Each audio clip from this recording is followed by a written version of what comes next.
गुरुग्राम की आबोहवा अब जहरीली हो चुकी है और हवा में घुलते इस प्रदूषण के जहर के कारण गुरुग्राम का AQI लेवल 400 के आंकड़े को पार कर चुका है और लगातार ये जो AQI लेवल है वो बढ़ता जा रहा है। बढ़ते AQI लेवल को देखते हुए गुरुग्राम की जिला प्रशासन ने भी अब कई चीजों पर प्रतिबंध लगा दिया है। गुरुग्राम का जिला प्रशासन अलर्ट मोड पर आया है और गुरुग्राम में ग्रैब 3 के जो नियम है वो लागू कर दिए गए हैं।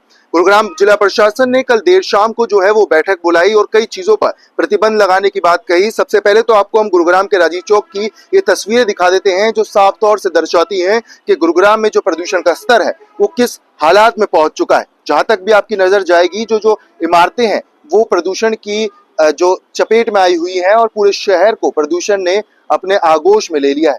गुरुग्राम में जो प्रदूषण का स्तर है वो लगातार बढ़ता हुआ जा रहा है और न केवल लोगों को बल्कि हवा में उड़ने वाले ये जो पक्षी हैं इनको भी प्रदूषण का स्तर वो है वो परेशान करता हुआ नजर आ रहा है। इस वक्त गुरुग्राम में जो हालात हैं वो बद से बदतर होते हुए नजर आ रहे हैं। हालांकि आपको बता दें ग्रैब 3 गुरुग्राम में लागू कर दिया गया है क्योंकि जो AQI लेवल है वो 400 के पार पहुंच चुका है। इन ग्रैब 3 के नियमों के अनुसार कई चीजों पर प्रतिबंध लगाया जाएगा, चाहे बात करें डीजल से और पेट्रोल से चलने वाले BS3 और BS4 व्हीकल्स पर प्रतिबंध लगा दिया जाएगा।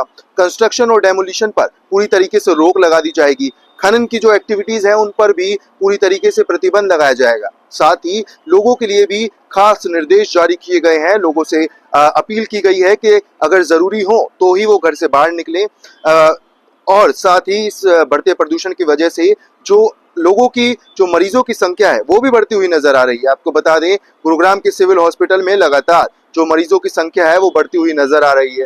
रोजाना जो मरीजों का आंकड़ा है वो 70 और 80 को पार कर चुका है।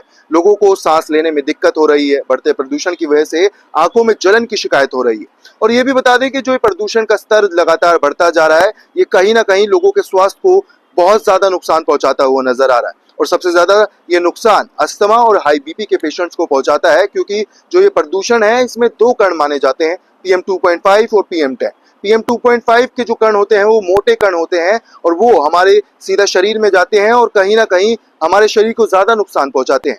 PM10 जो होते हैं वो हालांकि बारीक कण होते हैं पर कहीं ना कहीं वो भी हमारे शरीर को लगातार नुकसान पहुंचाते हैं और PM2.5 जो है वो करीबन 200 के आंकड़े को पार कर चुका है। AQI जो है PM2.5 का वो 200 के आंकड़े को पार कर चुका है और PM10 जो है वो 400 के आंकड़े को पार कर चुका है। तो ये साफ दर्शाता है कि इस वक्त गुरुग्राम में जो हालात हैं वो बद से बदतर होते हुए नजर आ रहे हैं और अगर प्रशासन ने इन नियमों को सख्ती से इनका पालन नहीं करवाया तो गुरुग्राम की आबोहवा दिन ब दिन और भी ज्यादा जहरीली होती हुई नजर आएगी।